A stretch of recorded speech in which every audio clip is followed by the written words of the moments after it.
प्रदेश के भिंड में लॉकडाउन के दौरान जन्मदिन की एक ऐसी पार्टी हुई कि देखने वालों के होश उड़ जाए। कोरोना के खतरे से पूरी तरह बेपरवाह लोग खुलेआम बंदूक लहराते रहे, जिसे देखने के लिए बेहिसाब भीड़ जमा हो गई, जिसका वीडियो इंटरनेट पर तेजी से वायरल हो गया। वीडियो देखकर यकीन करना मुश्किल है कि कोरोना काल में बंदूकधारियों की ये भीड़ किसी के जन्मदिन का जश्न मनाने के लिए जुटी। बंदूक भी एक या दो नहीं, बल्कि करीब आधा दर्जन लोग बंदूकें लहराते दिखे। खुलेआम बंदूकें लहरा रहे इन लोगों में न तो कानून का कोई डर दिखा और न ही कोरोना का। किसी एक भी शख्स का चेहरा मास्क तो छोड़ो, किसी रुमाल या गमछे तक से ढका नहीं दिखा। सबसे हैरान करने वाली तस्वीरें तो उस बेहिसाब भीड़ की दिखी जो घर के सामने जमा हुई। घर की छत पर जमा लोग बीच बीच में भीड़ से नारे लगवाते रहे।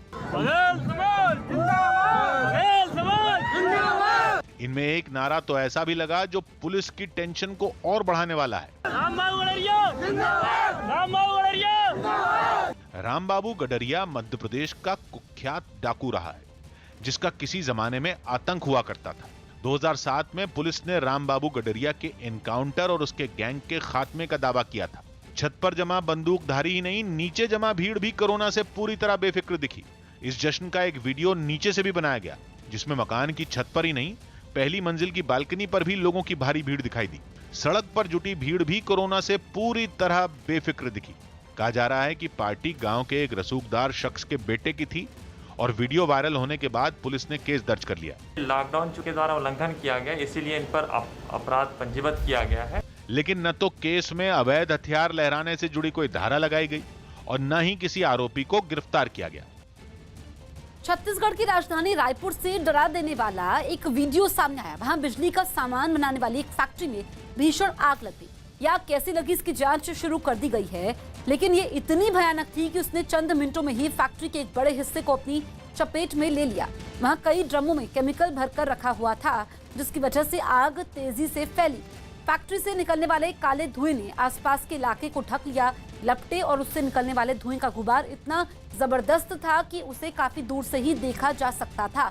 इस हादसे में उस फैक्ट्री की इमारत का एक बड़ा हिस्सा तो बर्बाद हुआ ही, साथ ही लाखों रुपए का सामान भी जलकर राख हो गया।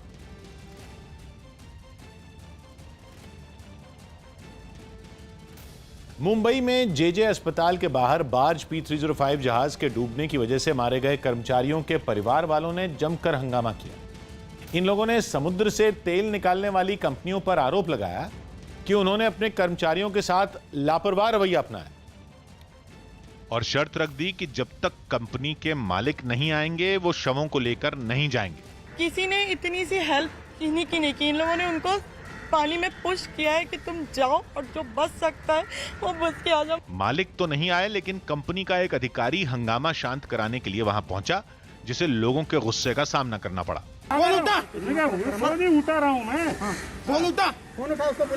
लोगों को शांत कराने की कोशिश होती रही, लेकिन मरने वालों के परिवार वालों का गुस्सा कम नहीं हुआ।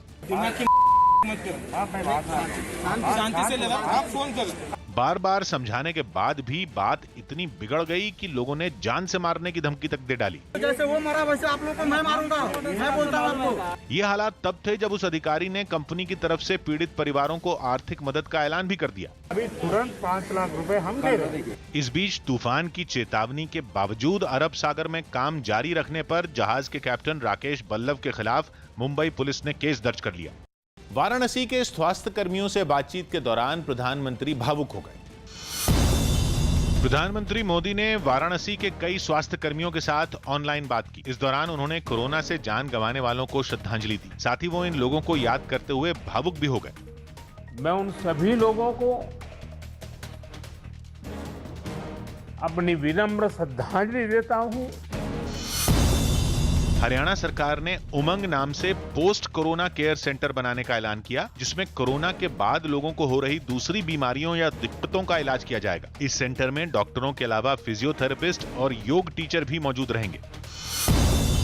महाराष्ट्र के सीएम उद्धव ठाकरे ने सिंधुदुर्ग और रत्नागिरी जिले का दौरा किया, जहां उन्होंने टाउटे तूफान से हुए नुकसान का जायजा लिया। इस दौरान उन्होंने अधिकारियों को जल्द जरूरी कदम उठाने के निर्देश दिए। साथ ही उन्होंने इस तरह के तूफान से निपटने के लिए केंद्र से जरूरी उपाय करने की मांग की। देश में बच्चों में म्यूकोरमाइकोसिस यानी ब्लैक फंगस का पहला मामला सामने आया। अहमदाबाद में 13 साल के एक बच्चे को म्यूकोरमाइकोसिस बीमारी हो गई। वो हाल ही में कोरोना से ठीक हुआ था। हरियाणा की रोहतक जेल में सजा काट रहे गुरमीत राम रहीम को 48 घंटे की पैरोल मिल गई। राम रहीम को यह पैरोल अपनी बीमार मां से मिलने के लिए मिली है। 2 महिलाओं के यौन शोषण और एक पत्रकार की हत्या के मामले में सीबीआई की विशेष अदालत ने राम रहीम को जो सजा सुनाई थी, उसी वजह से राम रहीम जेल में है। मध्य प्रदेश में कोरोना से हुई मौत के आंकड़ों पर सियासी घमासान मच गया। पूर्व मुख्यमंत्री कमलनाथ ने आरोप लगाया कि शिवराज सरकार कोरोना से हुई मौत के आंकड़े को कम दिखा रही है, जबकि हकीकत इससे अलग है। सब आंकड़े सरकार के फर्जी हैं। मैंने हिसाब लगाया, 1 लाख से ज्यादा लोगों की मृत्यु हुई है।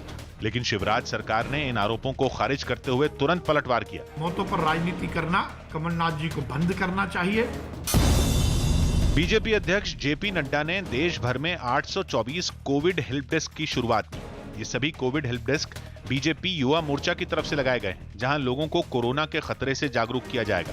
साथ ही इस बीमारी की जांच, इलाज और वैक्सीन लगवाने में भी लोगों की मदद की जाएगी। मुझे विश्वास है कि भारतीय जनता पार्टी का हर कार्यकर्ता इस अभियान में कोरोना के खिलाफ लड़ाई में वह सफल होगा।